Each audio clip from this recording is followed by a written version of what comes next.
नमस्कार दोस्तों, मैं दीपक छारा और आज हम बात करेंगे एक्सरसाइज 5.1 है, 9th क्लास का मैथ हम कर रहे हैं यूक्लिड्स ज्योमेट्री। तो एक्सरसाइज 5.1 का पहला सम है राइट ट्रू एंड फॉल्स। हमने ट्रू और फॉल्स बताने हैं। हम जो है पिछली वीडियो में यूक्लिड्स की डेफिनेशन, यूक्लिड्स की पोस्टुलेट्स और यूक्लिड्स के एक्सोम्स को हम पढ़ चुके हैं, तो वो वीडियो देखना जरूरी है। उसके बाद हम ये एक्सरसाइज करेंगे। अगर आपने वो वीडियो नहीं देखी है तो पहले आप वो वीडियो देख लीजिए जो हमने इसकी इंट्रोडक्शन के बारे में हमने अपलोड की। तो अब बात करते हैं एक्सरसाइज 5.1 की। तो 5.1 का पहला सम है write the true and false. True and false आपने बताने हैं। पहला क्वेश्चन है only one line can passes through a single point. एक पॉइंट में से कहता है सिर्फ एक लाइन पास करती है। तो ये हमारा जो है फर्स्ट पार्ट है वो फॉल्स है, क्योंकि हमें पता है कि एक लाइन, एक पॉइंट में से तो बहुत सी लाइनें पास हो सकती हैं भाई, 50, 100, 1000, 10,000। तो फॉल्स है। Second part, there are infinite number of lines which passes through two distinct points. कहता है कि दो डिस्टिंक्ट पॉइंट में से एक पॉइंट ए था और एक पॉइंट बी था। इन दोनों पॉइंट में से कितनी लाइन पास हो सकती है? कहता है कि इन दोनों में से इनफाइनाइट नंबर ऑफ लाइन पास हो सकती है। लेकिन हमने जो यूक्लिड की पोस्टुलेट पढ़ी है उसके अकॉर्डिंग दो डिस्टिंक्ट पॉइंट में से सिर्फ एक लाइन पास हो सकती है। इसका मतलब ये सेकंड पार्ट है वो भी हमारा क्या है, गलत है, फॉल्स है। Third part, A terminated line can be produced infinitely on both side. एक लाइन को दोनों साइड हम इनफाइनाइटली बढ़ा सकते हैं। ठीक है, ये हमारी जो है ट्रू स्टेटमेंट है। एक लाइन को हम दोनों साइड बढ़ा सकते हैं, ऐसा हमने यूक्लिड्स की जो एक्सोम्स थी उसमें हमने पढ़ा था। If two circles are equal then their radii are equal. अगर दो सर्कल इक्वल हैं, मान लिया ये सर्कल और ये सर्कल दोनों इक्वल सर्कल हैं, तो इक्वल कब होते हैं? जब उनकी रेडियस इक्वल हो तब वो इक्वल होते हैं। तो इसका मतलब ये जो पार्ट है वो हमारा क्या है, ट्रू है। और लास्ट पार्ट है इसका, ए बी जो है पी क्यू के इक्वल है, पी क्यू एक्स वाई के इक्वल है, तो ए बी और एक्स वाई इक्वल होंगी। ये दोनों इक्वल है तो हम देख सकते हैं ये इसके इक्वल, ये इसके इक्वल, तो पहली और तीसरी भी इक्वल होगी। ये भी हमारी जो है ट्रू स्टेटमेंट है। तो फर्स्ट सम था ये। सेकंड सम देखते हैं। एक्सरसाइज का सेकंड सम अगर देखें तो सेकंड सम है हमारे पास, give a definition for each of the terms. ये कुछ टर्म्स हैं, इनकी डेफिनेशन हमने बतानी है और साथ में हमने बताना है are there other terms need to be defined first. What are they? How might you define them? तो कहता है कि इन टर्म्स की डेफिनेशन आपने बतानी है और इनकी डेफिनेशन देने के लिए क्या दूसरी टर्म्स को भी डिफाइन करना पड़ेगा। तो सबसे पहले हम बात करते हैं पैरेलल लाइंस की। पैरेलल लाइंस के बारे में इसने पूछा है। तो पैरेलल लाइंस क्या होती हैं? If the perpendicular distance between two lines is always constant. अगर दो लाइन के बीच में जो है परपेंडिकुलर डिस्टेंस, ये दो लाइनें हैं, तो ये पैरेलल कब होंगी?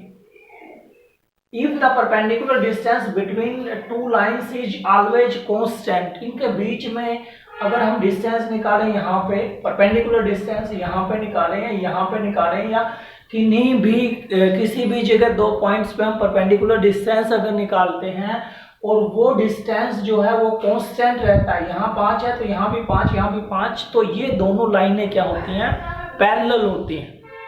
तो ये हमारी पैरेलल लाइन की डेफिनेशन थी। और पैरेलल लाइन की डेफिनेशन के लिए हमें लाइन के बारे में पता होना चाहिए, हमें कांस्टेंट के बारे में पता होना चाहिए, कांस्टेंट क्या होता है, और हमें परपेंडिकुलर के बारे में, परपेंडिकुलर डिस्टेंस के बारे में हमें पता होना चाहिए।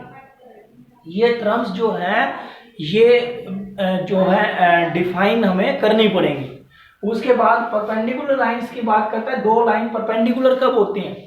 If two lines intersect each other at 90 degree.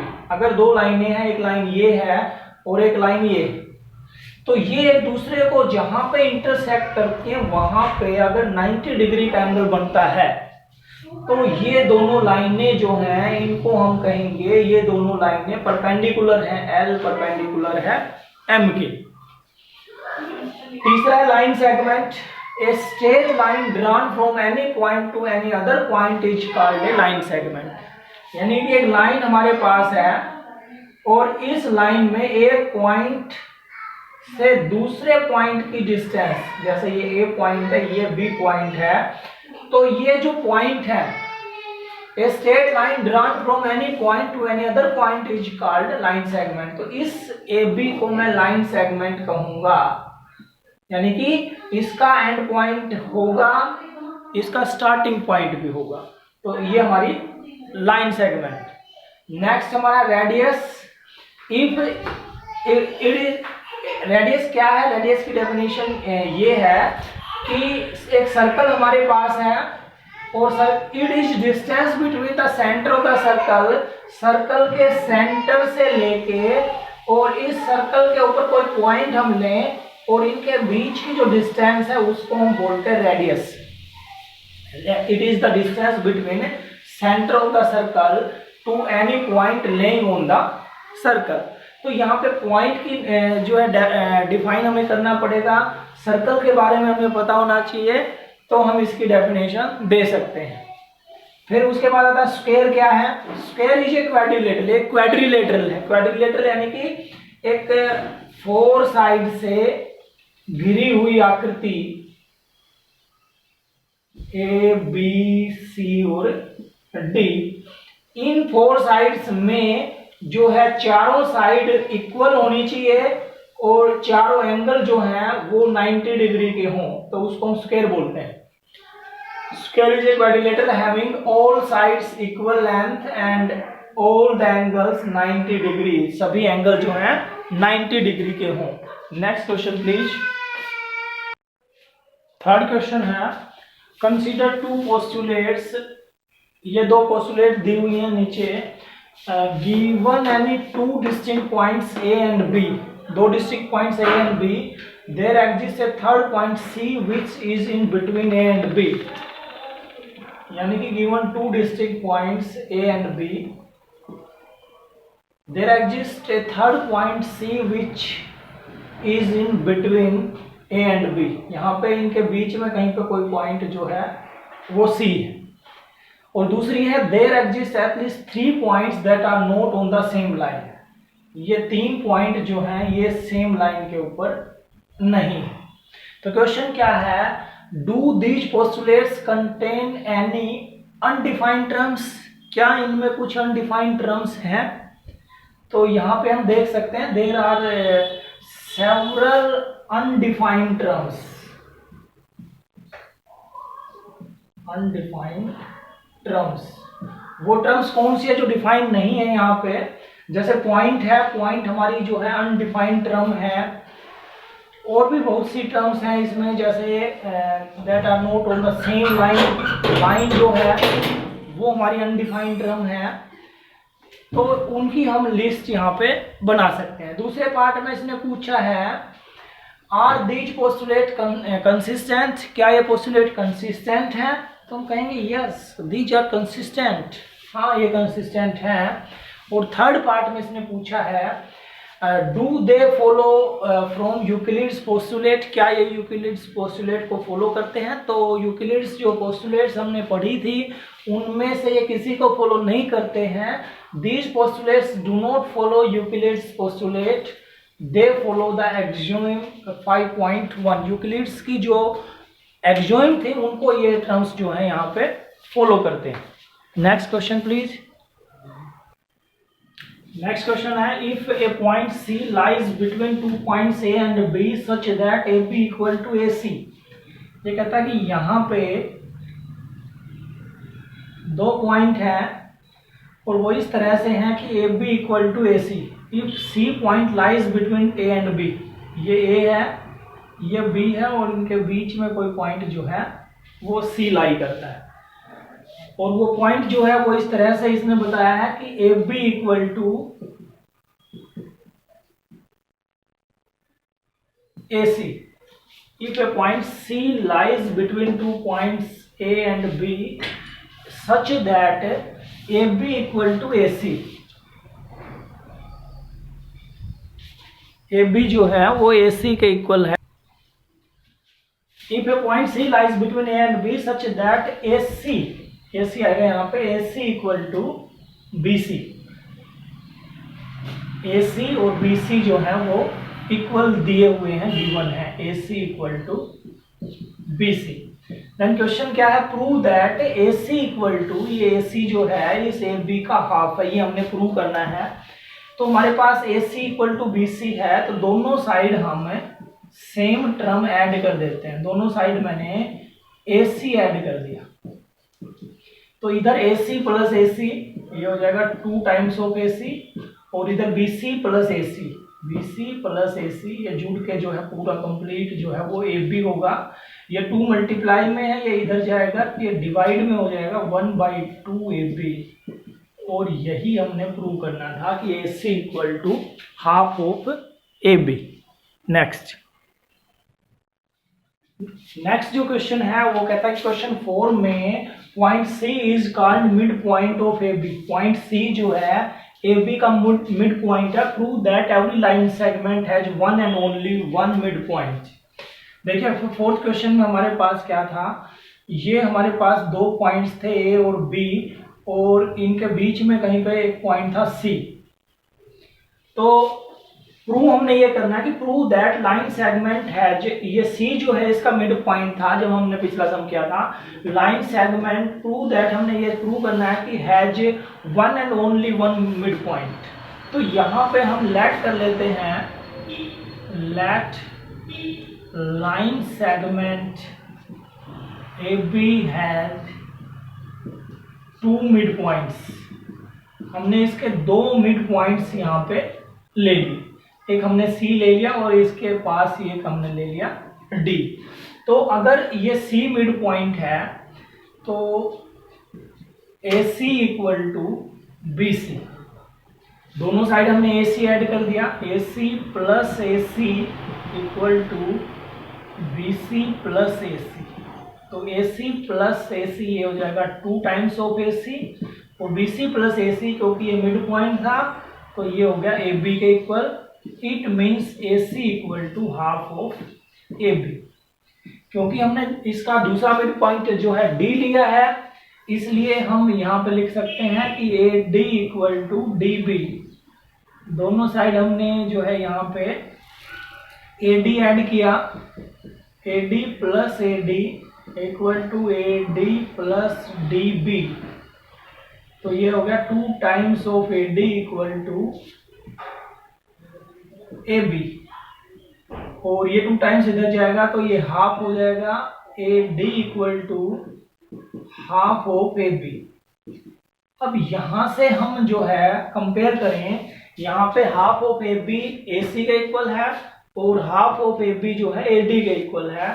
तो इसको हम फर्स्ट इक्वेशन ले लेते हैं, इसको हम सेकंड इक्वेशन ले लेते हैं। दोनों इक्वेशंस को अगर कंपेयर करते हैं तो यहाँ पे आ जाएगा AC equal to AD। It means C and D are coincide, दोनों जो है एक ही पॉइंट है C और D। इसका मतलब ये प्रूव होता है कि एक लाइन सेगमेंट का one and only one mid point होता है। नेक्स्ट क्वेश्चन है 6th question, if AC equal to BD then prove that AB equal to CD। यहाँ पे ये जो है डायग्राम दिया हुआ है, इसमें AC A से लेके C तक ये डिस्टेंस और B से लेके D तक ये डिस्टेंस, ये दोनों इक्वल इसने बताई हैं, दोनों इक्वल हैं। तो ये प्रूव कीजिए कि AB equal to CD, AB और CD को हमने इक्वल प्रूव करना है। तो इसके लिए हम क्या करेंगे, जो गिवन है वो लेके चलते हैं, AC इक्वल टू BD। और हमने कल जो पिछली वीडियो थी जिसमें हमने इसकी इंट्रोडक्शन पढ़ी थी, उसमें हमने पढ़ा था कि अगर सेम टर्म जो है दोनों साइड ऐड कर दें या सेम टर्म सब्ट्रैक्ट कर दें तो वैल्यू पे कोई इफेक्ट नहीं होता।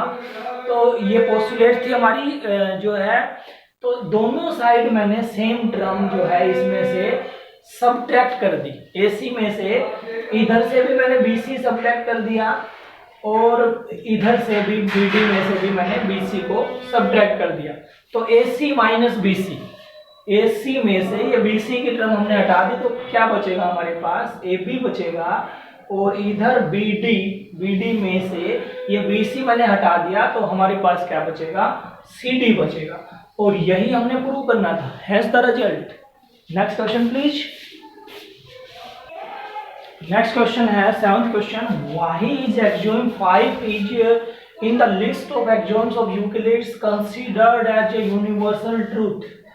जो यूक्लिड की 5th एक्सोम थी उसको यूनिवर्सल ट्रूथ क्यों कहा जाता है? तो 5th एक्सोम जब हमने कल वाली वीडियो में बात की थी तो 5th एक्सोम आपको याद हो क्या थी, वो थी whole is greater than part. जो होल होता है किसी चीज का होल, वो उसके पार्ट से वो ग्रेटर होता है। मीन से जैसे इसको हम ये देखें अगर कि ये हमारे पास 25 रुपीज थे और इसको हमने 3 लोगों को या 5 लोगों को, 3 लोगों को हमने दे दिया। एक को हमने 5 रुपए दिए, एक को हमने 12 रुपए दिए और एक को हमने 8 रुपए दिए।